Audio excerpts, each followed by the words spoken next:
Last lecture में हमने अपनी chapter number 3 rest and motion जो काइनेमेटिक्स है उसकी एक्सरसाइज कंप्लीट कर ली थी। आज हमारा टारगेट रहेगा हमारे ऑब्जेक्टिव 1 और ऑब्जेक्टिव 2 कंप्लीट करें और इस चैप्टर को आज ख़त्म करें। ठीक है, तो हम स्टार्ट करते हैं हमारा क्वेश्चन नंबर फर्स्ट ऑब्जेक्टिव 1 का। अब एक मोटर कार बोलो कि इज़ गोइंग ड्यू नॉर्थ। मान लीजिए हमारे पास कुछ डायरेक्शन दे रखी है, east, west, north, south. A motor car is going due north. एक मोटर कार है गोइंग ड्यू नॉर्थ की साइड जा रही है at a speed of 50 kilometre per hour. 50 kilometre per hour ये हमारी उसकी स्पीड बोल रखी है। It makes a 90 degree left turn. 90 degree और लेफ्ट टर्न लिया उसने, 90 डिग्री लेफ्ट टर्न। ठीक है, विदाउट चेंजिंग द स्पीड को चेंज किए बगैर, तो मतलब कि ये भी कितनी होगी 50 किलोमीटर पर आवर।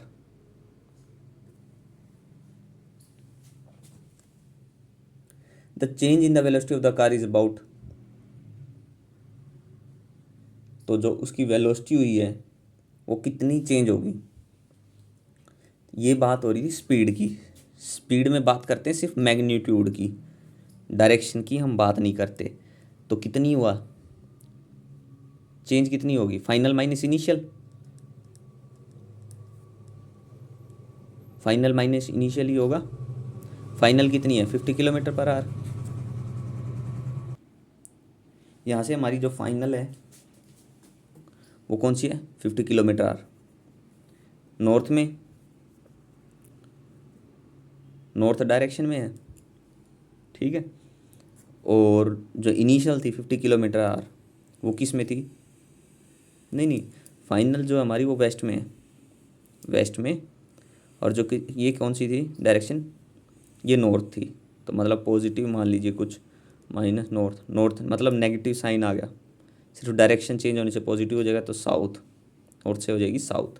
तो हमारा जो रिजल्टेंट आएगा साउथ वेस्ट होगी।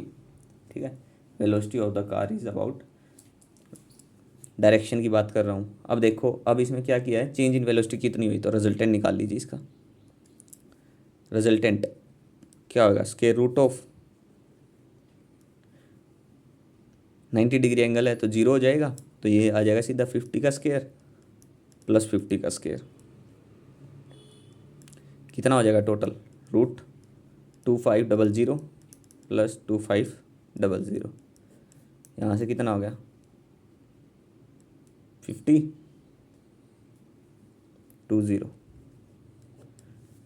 तो इसको सोल्व करेंगे, हमारा रिजल्ट आएगा 70 किलोमीटर पर आवर। तो सबसे पहले तो हमें ये देखना था कितना आएगा रिजल्टेंट, 70 किलोमीटर पर आवर आ गया। तो इसके साथ ही इसमें फिर दो आंसर दे रखे हैं 70 kilometre per our toward south west.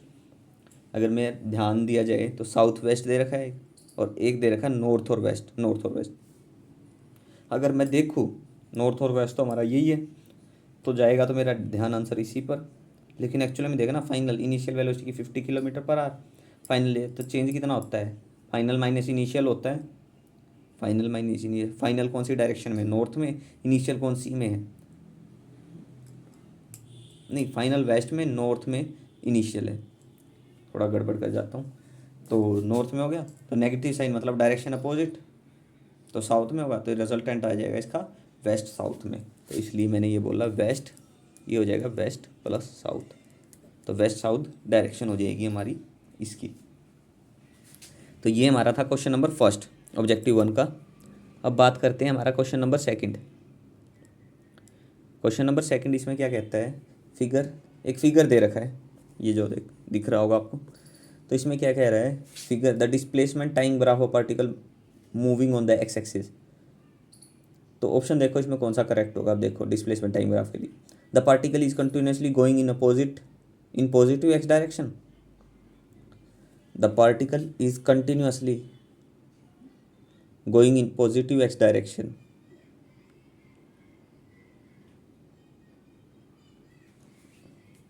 Continuously, ठीक है। तो इसका क्या होगा, हो सकता है ये नहीं, कांस्टेंट पे पे भी तो रुक गया, ये कांस्टेंट एक्स हो गया, टाइम चेंज हो रहा है, तो continuous going in positive x direction, चलता रहेगा पॉजिटिव एक्स डायरेक्शन में। The particle is at rest, नहीं, और पार्टिकल इज एट रेस्ट नहीं है। सी ऑप्शन क्या है हमारे पास, the velocity increase up to time T nought, T nought तक वेलोसिटी इंक्रीज हो रही है एंड देन बिकम कांस्टेंट, नहीं, देन बिकम कांस्टेंट, कांस्टेंट हो जाएगी, डिस्प्लेसमेंट कांस्टेंट होगी, तो वेलोसिटी डिस्प्लेसमेंट अपॉन टाइम, तो चेंज और डिस्प्ले नहीं हो रही, तो ये भी नहीं होगा। The particle move at a constant velocity up to a time T nought, T nought तक वो कांस्टेंट वेलोसिटी से चल रहा है, टी नोट तक देखो यहाँ यूनिफॉर्म चल रहा था, मतलब कांस्टेंट फिर कांस्टेंट एंड देन स्टॉप, और उसके बाद स्टॉप हो जाता है एंड देन स्टॉप, तो ये कांस्टेंट डिस्टेंस रह जाती है, टाइम तो चेंज होता रहेगा। तो आंसर हो जाएगा इसका डी, तो आंसर हो गया डी। आप क्वेश्चन पढ़िए, क्वेश्चन से ही आपको क्लियर होते चलेंगे, ठीक है। Question number third, question number third क्या कह रहा है, a particle has a velocity you, एक पार्टिकल है, a particle has a velocity you towards east at t is equal to 0, its acceleration is towards west and is constant, let xa and x be the magnitude of displacement in first 10 second and the next 10 second। तो displacement दे रखी है x A and x B, तो x A और x B, तो हमारे पास जो डाटा है, particle has a velocity u towards east, t zero था लेकिन towards west acceleration is towards and is constant, और कांस्टेंट है, तो इस डाटा से हम कोई कमेंट नहीं कर सकते हमारा आंसर क्या होगा, कि एक्स ए लेस होगा या ग्रेटर होगा या इक्वल होगा। तो द इंफॉर्मेशन जो हमारे पास है insufficient to decide the relation of x A and x B, तो इनसफिशिएंट है डाटा इस चीज़ को डिसाइड करने के लिए, ठीक है, तो इसका आंसर हो जाएगा डी। अब देखिए क्वेश्चन नंबर 4,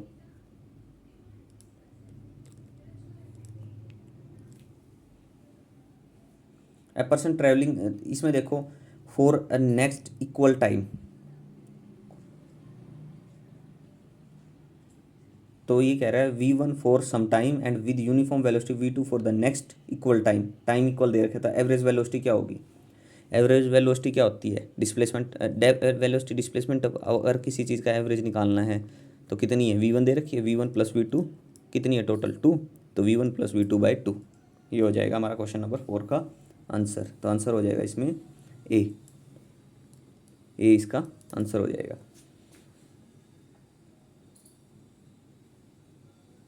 ठीक है। अब क्वेश्चन नंबर 5 की बात करते हैं। क्वेश्चन नंबर 5 क्या कहता है, अ पर्सन ट्रैवलिंग एट, वही सेम चीज़ है लेकिन इक्वल डिस्टेंस दे रखी है, टाइम ये नहीं बोला कि इक्वल है, तो देखो वेलोसिटी क्या होती है, वेलोसिटी डिस्प्लेसमेंट अपॉन टाइम, तो अगर डिस्प्लेसमेंट इक्वल दे रखी है लेकिन टाइम जो है ना वो नहीं बोला कि इक्वल है इसमें, तो देखो टाइम का एवरेज बोलते हैं, टाइम चेंज हो रहा है तो टाइम का एवरेज क्या होगा, मान लीजिए पहले में था t1, दूसरे में क्या था t2, तो t1 प्लस t2 बाई 2 ये होगा, तो टाइम क्या होगा, टाइम क्या होता है, डिस्टेंस अपॉन में वेलोसिटी, डिस्प्लेसमेंट ऑफ वेलोसिटी, ये होगा। t1 के लिए भी ऐसे x by v1 plus x by v2 divided by 2 हो जाएगा, x कॉमन आ जाएगा, ख़त्म, तो क्या बच गया 1/v,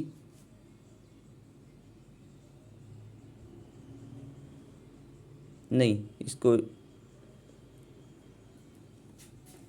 क्या बच गया यहाँ से 1/v, तो यहाँ से कितना हो जाएगा,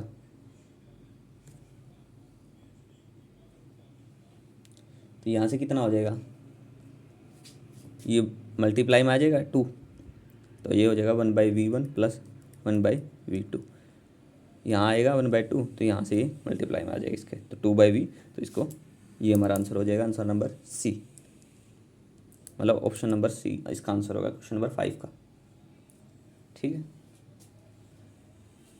क्वेश्चन नंबर 5 तक हो चुके हैं। अब देखिए हमारा क्वेश्चन नंबर 6, कुछ नहीं है, इनके ऑप्शन देखो और अपना करेक्ट आंसर बताओ क्या हो सकता है अपने अकॉर्डिंग। कोई चीज़ समझ नहीं आती तो कमेंट बॉक्स में पूछो। A stone is released from an elevator. हमारा फ्रेम ऑफ रेफरेंस है एलिवेटर, उससे हम ऑब्जर्व कर रहे हैं। तो मेरे रिस्पेक्ट में देखूँ तो मैं उसके रिस्पेक्ट में देखूँ तो हमारे पास जो इसमें से एक पत्थर हम छोड़ रहे हैं तो वो है मोशन में, और वो किस तरफ है, डाउनवर्ड ग्रेविटी के कारण।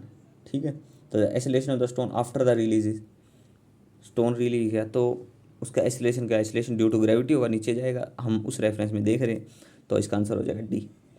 तो acceleration due to gravity, g downward हो जाएगा ग्रेविटी। ठीक है, आंसर हो जाएगा डी।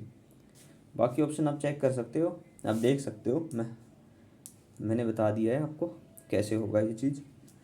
कोई ऑप्शन और ऑप्शन में मतलब क्या है, ए अपवार्ड होगी, अपवार्ड तो क्यों होगा, हमने नीचे की तरफ स्टोन को एसेलेरेट करवाया, ऊपर से छोड़ा है, रिलीज़ किया है, तो ऊपर की तरफ थोड़ी चला जाएगा, downward acceleration due to gravity होगी।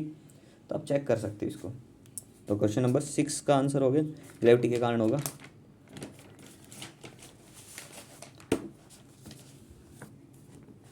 क्वेश्चन नंबर 6 के बाद क्वेश्चन नंबर 7 देखिए क्या कह रहा है।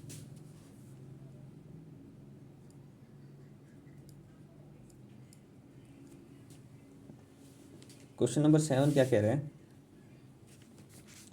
Question number 7, a person standing near the as,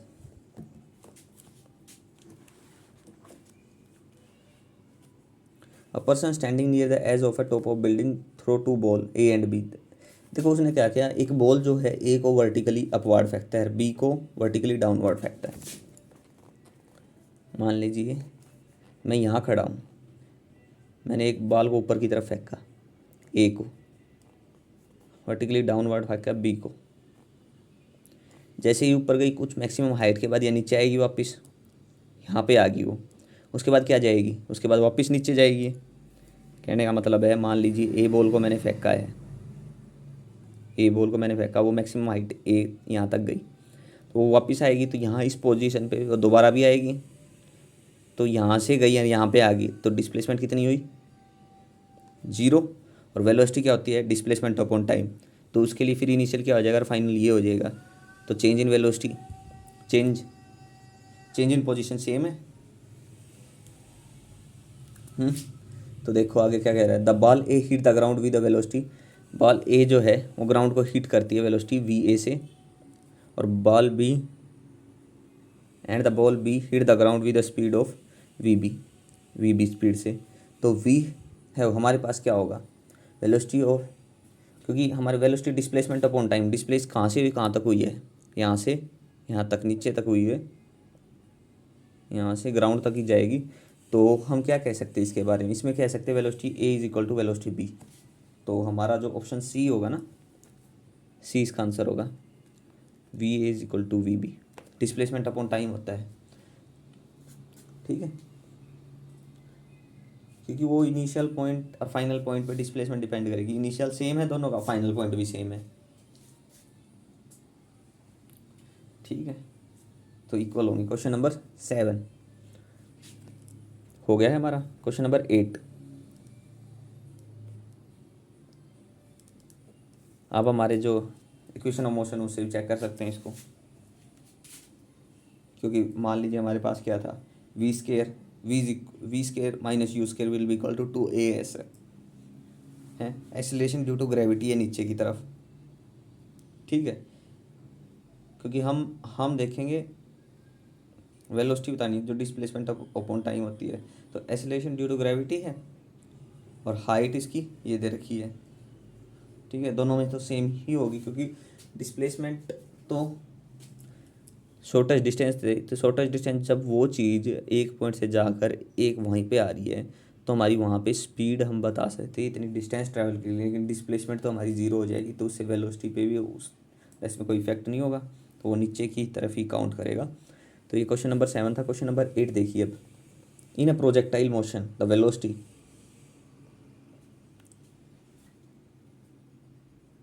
अब प्रोजेक्टाइल वेलोसिटी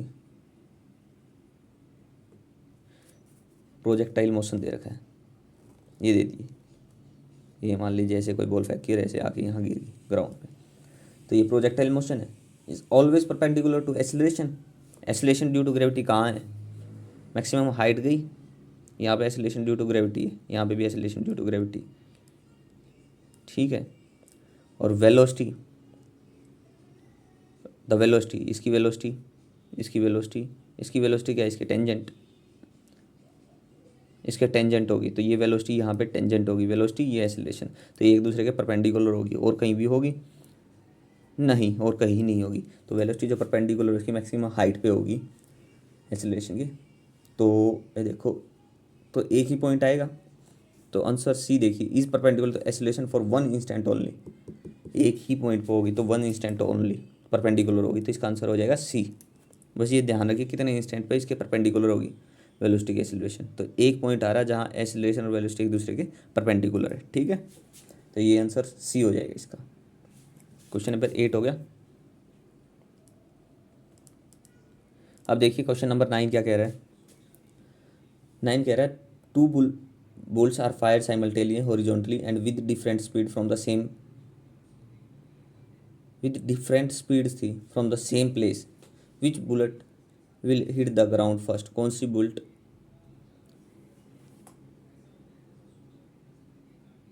हिट करेगी फर्स्ट।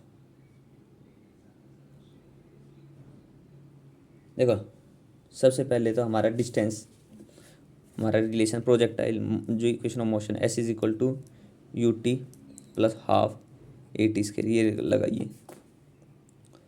हमें क्या बताना है,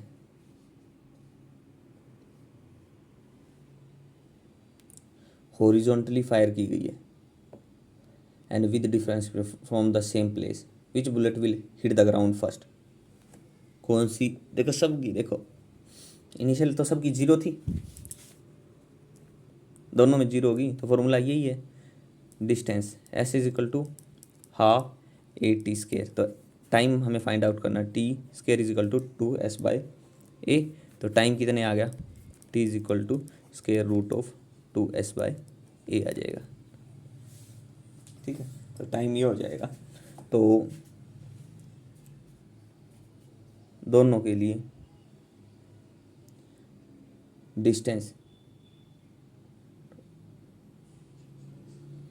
स्पीड डिफरेंट है सेम प्लेस से, लेकिन टाइम तो डिस्टेंस सेम है। अगर डिस्टेंस सेम है, एस सेम है, acceleration due to gravity same होगी, तो टाइम उनके लिए सेम लगेगा ग्राउंड पहुंचने के लिए, पोजीशन चाहे जहाँ गिरेगी वो क्या पता अलग हो, तो बोथ विल रीच साइमल्टेनियसली, तो आंसर हो जाएगा C, C will be the answer, both will reach simultaneously, ठीक है। क्वेश्चन नंबर 9 के बाद क्वेश्चन नंबर 10।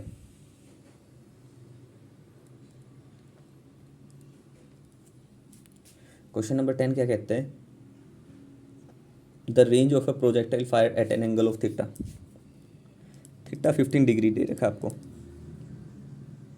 डिस्टेंस दे रखी है एस 50 मीटर, तो रेंज क्या होती है, रेंज डिस्टेंस होती है R is equal to U square sine 2 theta by G, ये रेंज होती है।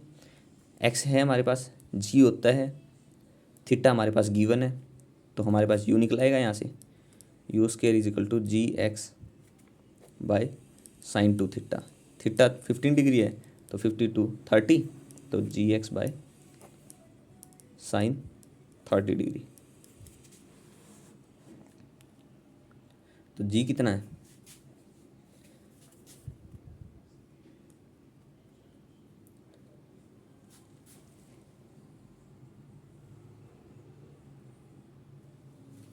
जी कितना है 10, एक्स कितना 50, साइंस 30 कितना 1/2, तो मल्टीप्लाई 2 हो जाएगा, ये होगा, तो कितना हो गया 100, 1000 मीटर पर सेकेंड, 1000 हो गया यूनिट यू स्केयर, तो u is equal to square root of 1000 metre per second, ये हो जाएगी हमारी वेलोसिटी, यू आ गया। लेकिन इसमें तो हमें क्या निकालना था, क्वेश्चन नंबर कौन सा था ये, 10, हाँ क्वेश्चन नंबर 10। तो इसमें if it is fired with the same speed, speed तो सेम लग दी, velocity at an angle of theta change, theta कर दिया चेंज 45 डिग्री, तो इट्स रेंज क्या होगी, इसकी रेंज कितनी होगी, तो X is equal to U square sine 2 theta by G, speed same रख दी मतलब यू सेम है तो 1000 इंटू थीटा, कितना थीटा चेंज किया 45 से 90, नहीं 45 कर दिया, थीटा इज इक्वल टू 45 कर दिया, तो थीटा 45 साइन 90, साइन 90 कितना था 1, जी कितना 10, तो 0 से 0 कैंसिल, ये आ गया 100 मीटर। ठीक है, तो ये था हमारा ऑप्शन डी, तो आंसर हो गया डी। ठीक है, देखो ऐसे लॉजिकल क्वेश्चन बताया जैसे जिसमें ऑप्शन काफ़ी दे रखे हैं लेकिन उन्हीं से करेक्ट आंसर बताना है, तो मैं डायरेक्ट क्वेश्चन का करेक्ट आंसर बताता हूँ। जैसे इसमें भी डायरेक्ट करेक्ट आंसर ही निकाला है, मैंने थोड़ी कंपेयर किया है, मैंने क्वेश्चन देखा उसके सॉल्यूशन क्या होगा वो चेक किया है। तो आप डायरेक्ट ऐसे ही चेक करना, आप देखना उसके लिए क्वेश्चन को स्टेटमेंट पढ़ो, उसमें क्या क्या चीज़ हो तो हम वो चीज़ निकाल सकते हैं, उन चीज़ों को देख के निकालिए। ऑप्शन तो बाद में देखना, जैसे हमने फर्स्ट क्वेश्चन स्टार्ट किया था वहाँ भी हमने क्या किया था, हमारा 70 किलो रिजल्टेंट आया था, ठीक है 70 किलोमीटर पर आवर, पर हमें डायरेक्शन 70 किलोमीटर दो ऑप्शन में दे रखा था, तो हमें डायरेक्शन देखनी पड़ी थी, तो इसलिए मैंने डायरेक्शन पहले बताई थी आपको कौन सी होगी। तो ये था हमारा क्वेश्चन नंबर 10। तो यहाँ तक हमारे क्वेश्चन नंबर 10 तक हमारे हो चुके हैं। आगे आता है हमारा क्वेश्चन नंबर 11। क्वेश्चन नंबर 11 क्या कहता है वो देखिए आप,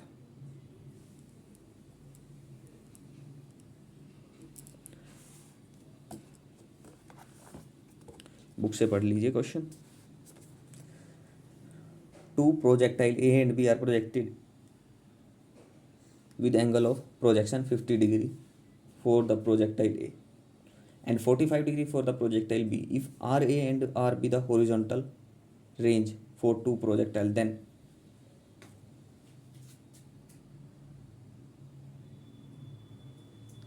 देखो हॉरिजॉन्टल रेंज डिस्टेंस रेंज क्या होती है, X is equal to U square sine 2 theta by G. तो हमारे पास स्पीड नहीं दे रखी हमें, ये चीज़ तो बता ही नहीं रखी, तो हमारे पास हम क्या कह सकते हैं, आर बड़ा होगा या छोटा होगा, कौन सा बड़ा होगा कौन सा नहीं होगा, इन चीज़ों को सारी चीज़ अगर इन्फॉर्मेशन हमें दे रखी है तो होता है। ठीक है, the information is insufficient to decide the relation of R A and R B, तो इसका आंसर हो जाएगा डी। ठीक है, आप फॉर्मूला पे ध्यान दो, हमें क्या क्या चाहिए, कितना चाहिए, क्या क्या गिवन है।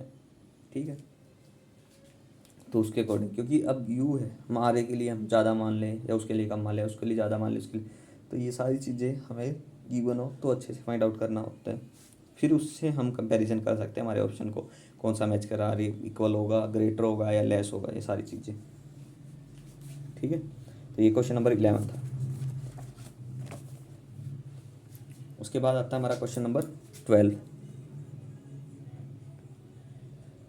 क्वेश्चन नंबर 12 हमारा क्या कहता है, अ रिवर इज फ्लोइंग, देखो a river is flowing from west to east at a speed of, velocity of flow किसकी, रिवर की, ठीक है, कितनी है 5 मीटर पर मिनट, 1 मिनट 60 सेकेंड, तो 1 second will be equal to 1/60, तो if 5 into 5 into 60 that's will be equal to 300 metre per second हो जाएगी, क्योंकि 1 मिनट 60 सेकेंड होता है, तो 1 सेकेंड इज इक्वल टू 1 मिनट/60। ठीक है, तो ये है फ्लो की। A man on the south bank of the river capable of swimming, velocity of swimmer की वेलोसिटी है 10 मीटर पर मिनट, तो ये कितना हो जाएगा 10 इंटू 60, 600 मीटर पर सेकेंड हो जाएगी। तो यहाँ से हमारा हो गया वेलोसिटी ऑफ फ्लो आ गई 300 मीटर पर सेकेंड, और वेलोसिटी ऑफ स्विमर की है हमारे पास 600 मीटर पर सेकेंड। तो अब हमें क्या निकालना है, he should swim in a direction, कौन सी डायरेक्शन में स्विम करे, he should swim in a direction. नहीं, उससे पहले ऊपर वाली लाइन को एक बार दोबारा देखिए। Want to swim across the river, चाहता है स्विम करे across the river in the shortest time.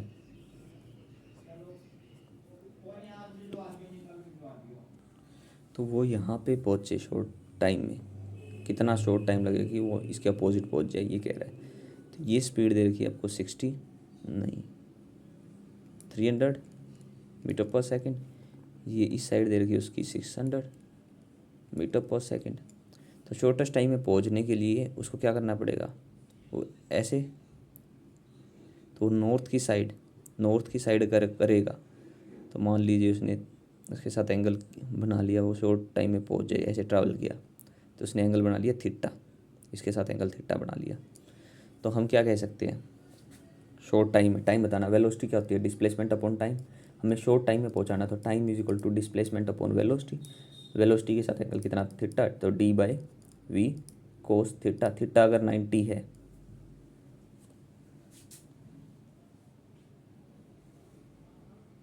Theta अगर कोस 90 जीरो, तो थीटा अगर जीरो होगा, थीटा अगर 0 डिग्री है, थीटा अगर 0 डिग्री है तो ये हमारी वैल्यू आ जाएगी।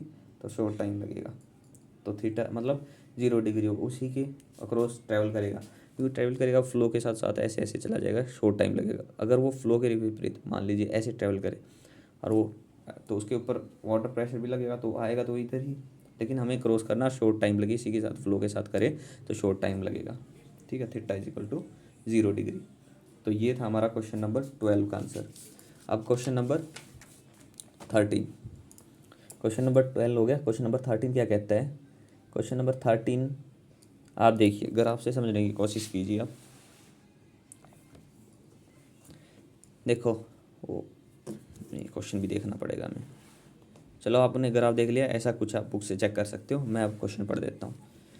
इन the arrangement shown in figure question 10 and P जो एंड है and Q of an extensible string move downward, वे डाउनवर्ड मूव कर रहे हैं, तो जो वेट लगा हुआ वो अपवर्ड मूव करेगा।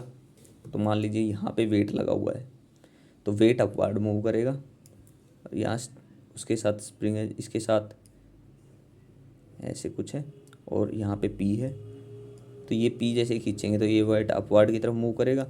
लेकिन ये जो ये है, मान लीजिए ये आर है, ये फिक्स है, ये एल भी चेंज हो रही है, और ये समझ लीजिए कुछ बी है, ये भी चेंज हो रही है।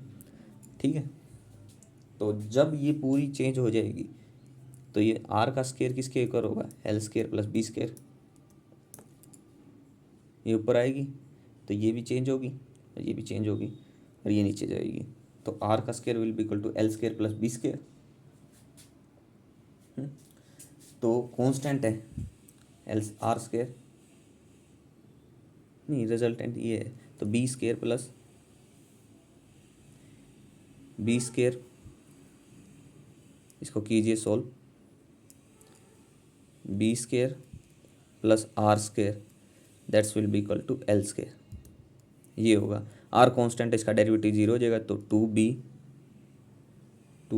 dv/dt, तो यहाँ से कितना आ जाएगा 2l dl/dt। ठीक है, इतना कुछ आएगा। अब यहाँ से अगर हम बात करें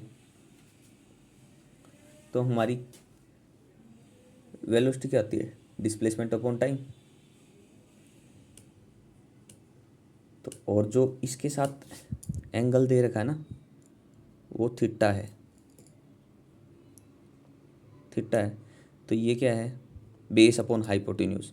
तो b/l बेस अपॉन हाइपोटेन्यूज क्या है, b/l बेस अपॉन हाइपोटेन्यूज हमारा कोस थीटा होता है। ठीक है, तो यहाँ से अगर हम बात करें पर यूनिट टाइम, ये क्या होती है, वेलोसिटी।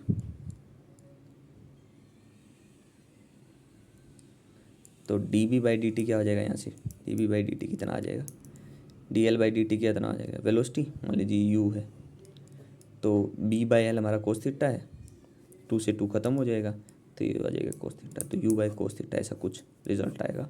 ऑप्शन चेक करो, option B. Option B will be the answer. आप क्वेश्चन को देखिए, अपने अकॉर्डिंग सिंप्लीफाई कीजिए, ऑप्शन तो बाद में मैच कर लेंगे हम, ठीक है। क्या होगा क्या नहीं वो तो फाइनल रिजल्ट होगा हमारा इस क्वेश्चन का। तो ये हो गया हमारे क्वेश्चन नंबर 13 तक। अब हम बात करते हैं हमारे ऑब्जेक्टिव 2। ऑब्जेक्टिव 2 ऑब्जेक्टिव 2 हमारे क्या क्या बोल रखे हैं उन चीज़ों को समझने की कोशिश करते हैं। ऑब्जेक्टिव 2 का क्वेश्चन फर्स्ट,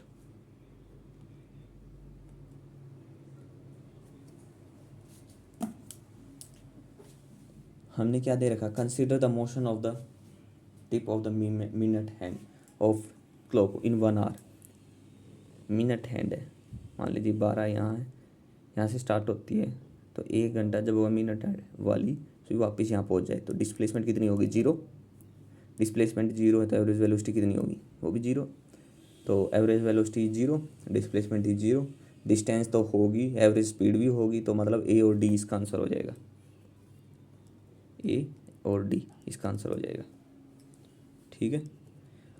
आप चेक कीजिए, फॉर्मूले पता होने चाहिए बस आपको क्या होंगे क्या नहीं होंगे। ये क्वेश्चन फर्स्ट था। अब हमारा आ गया क्वेश्चन नंबर सेकंड।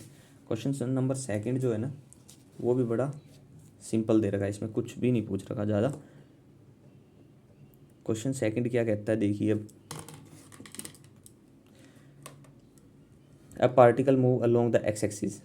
एक्स हमारी एक इक्वेशन दे रखी है, you of T minus 2s plus A of T minus 2। Second है ये, यूनिट साथ में सेकेंड, ये सेकेंड है, ये टाइम है, इनका स्क्वायर इक्वेशन दे रखी है। तो इसका हमें रिजल्ट निकालना है। तो इसका देखो, initial velocity of the particle is u,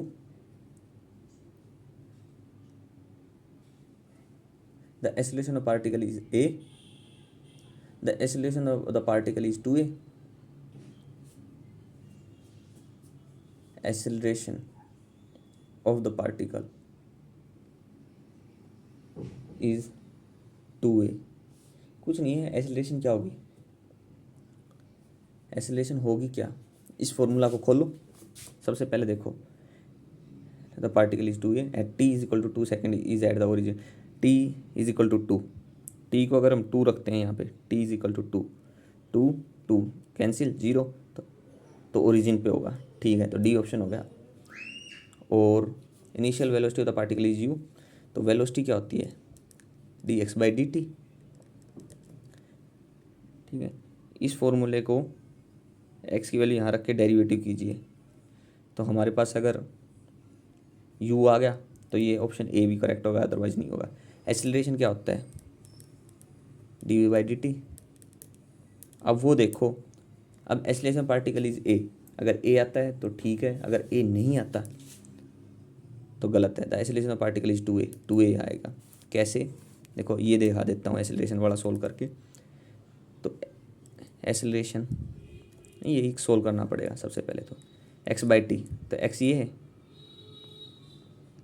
u, यहाँ से u की टर्म भी आएगी कुछ, और यहाँ से at समथिंग कुछ आएगा, क्योंकि t का स्क्वायर है, हर एक के साथ जाएगा जहाँ पे t है, तो ये यहाँ से भी 2 टर्म आएंगी। तो ये देखो पूरा डेरिवेटिव करना, सोल्व करना है, तो a की वैल्यू यहाँ से आ जाएगी 2a, ठीक है। सोल्व करके देख लेना, तो आंसर हो जाएगा इसका सी और डी। कुछ नहीं है, बस फॉर्मूला का खेल है। फॉर्मूले अगर आपको पता है तो डेरिवेटिव सोल्व करो, जहाँ इंटीग्रेशन सोल्व करना है इंटीग्रेशन सोल्व करो, मतलब बस सोल्व करना और कुछ भी नहीं है इसमें। ये था हमारा क्वेश्चन नंबर 2।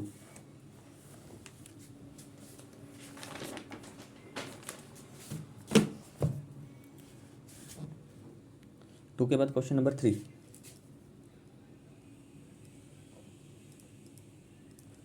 क्वेश्चन नंबर 3 क्या कहता है, pick the correct statement. Correct statement को पिक करना है, कौन सी होगी। देखो, एवरेज स्पीड जो होती है of a particle in a given time is never less than the magnitude of average velocity. Average speed क्या होगी, एवरेज स्पीड होती है डिस्टेंस, मान लीजिए उसने ए से बी ही जाना है, वो यहाँ से ऐसे कैसे घूम के आया, तो इसका मैग्नीट्यूड और एवरेज वेलोसिटी इसका मैग्नीट्यूड, तो इसका मैग्नीट्यूड ग्रेटर होगा और इसका कम होगा। अगर यहाँ से यहाँ जाना है तो भी इक्वल होगा, लेकिन लेस तो नहीं हो सकता। तो average speed of particle in a given time is never less, तो ए ऑप्शन करेक्ट हो गया, ए हो गया करेक्ट। उसके बाद देखिए अगले ऑप्शन क्या है, option B, it is possible to have a situation in which magnitude of d v by d t not equal to zero. एक वेलोसिटी वेक्टर दे रखा है, उसका डेरिवेटिव जो है उसका मैग्नीट्यूड जीरो नहीं हो सकता, बिल्कुल सही है।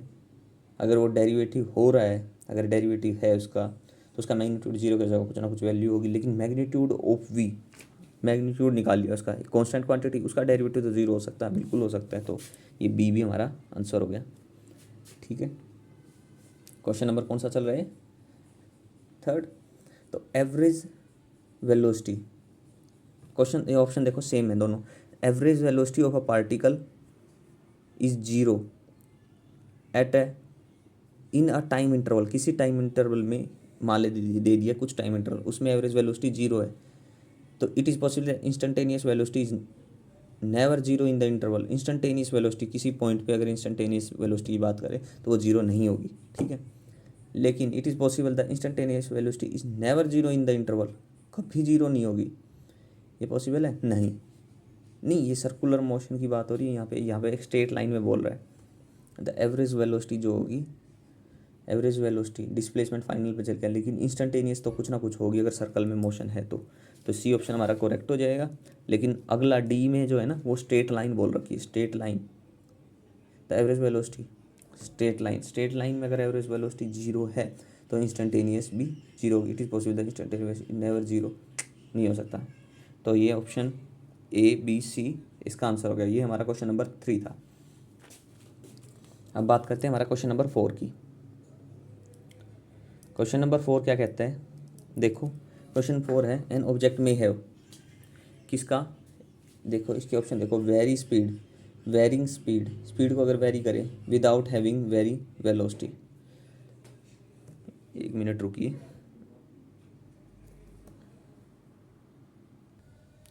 देखो क्वेश्चन नंबर 4 जो था ना उसमें ऑप्शन आप चेक कर सकते हो। देखो वेरी स्पीड, अगर मैंने स्पीड को वेरी कर दिया तो without having vary velocity, very कर रहे वेलोसिटी नहीं हो सकती, स्पीड, तो इसका जो आंसर होगा ना बी और डी होगा। क्वेश्चन नंबर 4 का आंसर होगा बी और डी होगा, आंसर होगा बी और डी। समझने की कोशिश करो। अब देखो सबसे पहले डी देखो, non zero acceleration without having varying speed,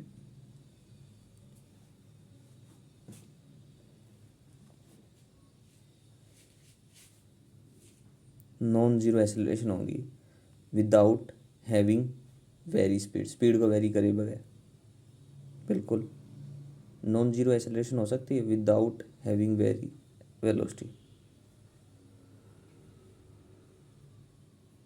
और vary velocity without having vary speed. ठीक है, आप देख सकते हो, अगर समझना है तो थोड़ा समझ सकते हो इसको। ठीक है, थोड़े थोड़े बता देते हैं, थोड़े बहुत हिंट दे देंगे अगले क्वेश्चनों में। क्वेश्चन नंबर 5 देखो आप, mark the correct statement for a particle going on a straight line.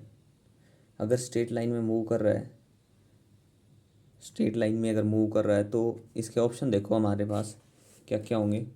देखो if the velocity and acceleration have opposite sign, तो ऑब्जेक्ट इज स्लोइंग डाउन, बिल्कुल होगा, होगा, समझ सकते हो आप इसको। दोनों की डायरेक्शन अगर अपोजिट है, एक्सेलरेशन अलग डायरेक्शन में, वेलोसिटी अलग डायरेक्शन में, हो सकता है।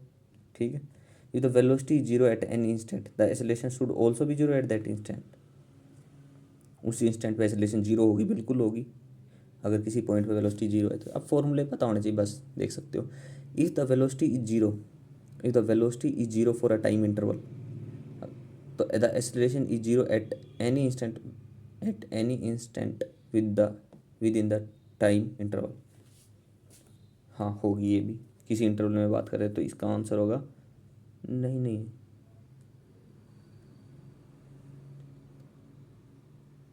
नहीं, ये सी ऑप्शन नहीं होगा, क्योंकि देखो अगर हम बात करें एक एक हाइट पे, यहाँ जब ऑब्जेक्ट छोड़ा नहीं था, छोड़ते ही इनिशियल वेलोसिटी जीरो था, लेकिन एक्सेलरेशन कुछ होगा जी, तो इसलिए सी ऑप्शन नहीं होगा। तो इसका ऑप्शन होगा आंसर ए बी और डी,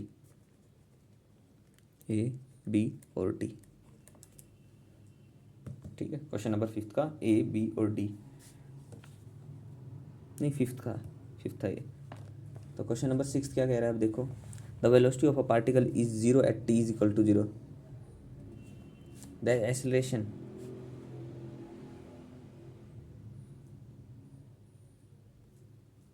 वही क्वेश्चन नंबर 6 में वही लगा लो, यहाँ वेलोसिटी जीरो थी लेकिन एक्सेलरेशन तो कुछ थी, तो मोशन पे भी डिपेंड करता है, तो मे भी हो सकता है, मस्ट भी नहीं, क्वेश्चन 6 का मे भी हो सकता है, तो बी हो गया।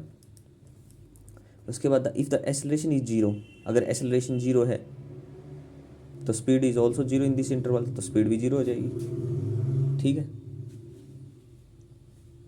सी भी हो जाएगा। उसके बाद if the speed is zero from T, speed zero तो acceleration is also zero in this interval. ठीक है, तो बी सी और डी ये तीन इसके आंसर हो जाएंगे।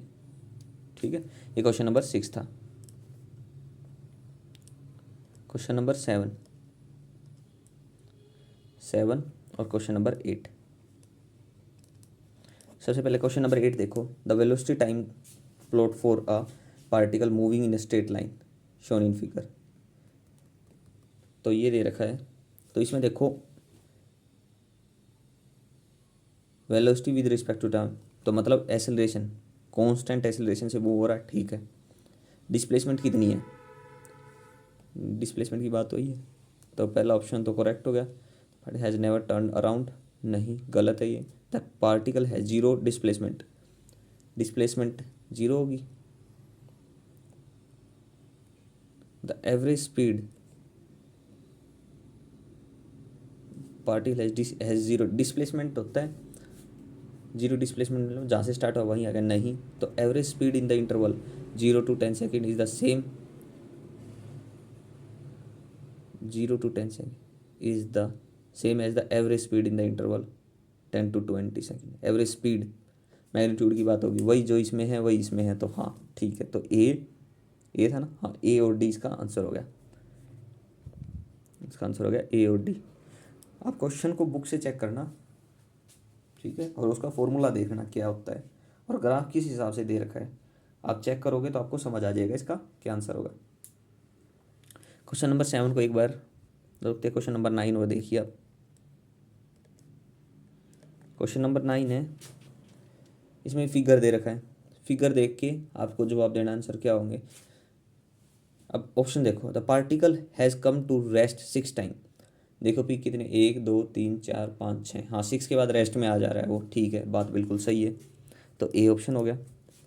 The maximum speed is at t is equal to 6 second, नहीं, उसके बाद पीक आता है, तो मैक्सिमम स्पीड ये नहीं होगी, तो ये भी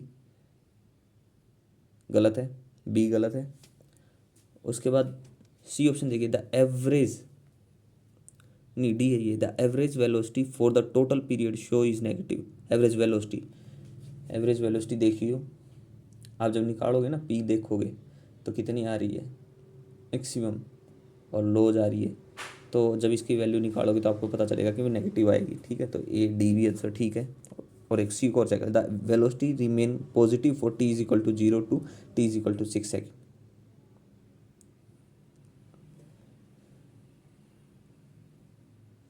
velocity remain positive for t is equal to 0 to t is equal to 6 second तक, नहीं आप निकाल के देख सकते हैं इन चीज़ों का, नहीं रहेगी पॉजिटिव वेलोसिटी, तो ए और D is the correct answer. अब क्वेश्चन नंबर 7 का डायरेक्ट मैं आपको बता देता हूँ, आप इक्वेशन से चेक कर सकते हो। ठीक है, मैं बता देता हूँ, मार्क देखो, द मैग्नीट्यूड जो होगा of the velocity of particle is equal to its speed,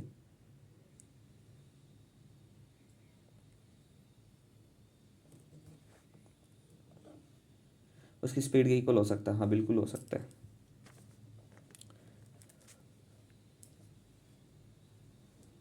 magnitude की बात करिए, डायरेक्शन की बात ही नहीं की। Magnitude of the velocity of a particle is equal to its speed. Magnitude की बात की है सिर्फ, हो सकता है। तो बाकी आप ऑप्शन देख सकते हो फॉर्मूले से, रिलेशन से जो हमारे दिए हैं, तो नहीं होगा। और क्वेश्चन नंबर 10, ये भी सिंपल है। आपको बताया है दोनों रेफरेंस आपके रिस्पेक्ट में देखते हो, दोनों में मूवमेंट है, तो उसकी एक्सीलरेशन हो सकती है 0 से 8 के बीच हो सकती है। ठीक है, ये क्वेश्चन नंबर हमारे 10 का सॉल्यूशन है। देखो, अगर इन क्वेश्चनों में से मैंने कई क्वेश्चनों के डायरेक्ट आंसर बताए हैं, स्टेटमेंट यहाँ सोल्व नहीं की है कि क्या उसके ऑप्शन क्या कहना चाह रहे हैं। अगर कोई भी क्वेश्चन के ऑप्शन समझने में प्रॉब्लम होती है, आपके दिमाग में नहीं आता, इमेज नहीं बनती, तो आप स्पेसिफिक मेंशन कर सकते हो क्वेश्चन, उसका सॉल्यूशन मैं प्रोवाइड करूँगा with explanation completely how to that answer are correct. अगर कोई भी स्टेटमेंट आपको करेक्ट लगती है, ये भी होनी चाहिए। क्योंकि कई बार ये होता है कि हमें दो ऑप्शन का सही पता, लेकिन बाकी दो ऑप्शन भी चेक करने होते हैं, वो सही है गलत है, तो आप उनको भी चेक कर सकते हो। मैंने चेक किए हुए हैं सभी, लेकिन कंप्लीट एक्सप्लेनेशन यहाँ में मेरे पास इतना नहीं है आज, तो इसलिए बस यहीं पे स्टॉप करते हैं। इसी के साथ हमारा ये unit 3 rest and motion kinematics complete होगी है। अगर कोई क्वेश्चन में दिक्कत आए ना इसके, तो आप स्पेसिफिक क्वेश्चन के लिए कमेंट कर सकते हैं, मैं आपको उसका सॉल्यूशन प्रोवाइड करूँगा। Thank you.